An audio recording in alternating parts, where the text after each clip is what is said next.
So yan mga pre, tuturo sa inyo kung paano tanggalin ang oil change sa Honda Click natin. Yan siya guys. Then pagsabayin yung double tap, yung select tsaka set hanggang mag-blink yung sa taas, yung hours and minutes. Then click set.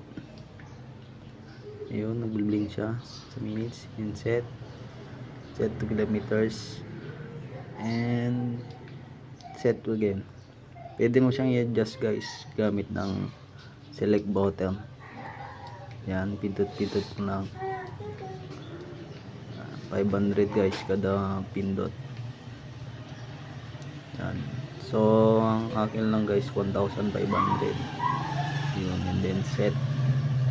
Yan. At para mawala at pindot nyo lang na matagal, then open yung motor. Yan.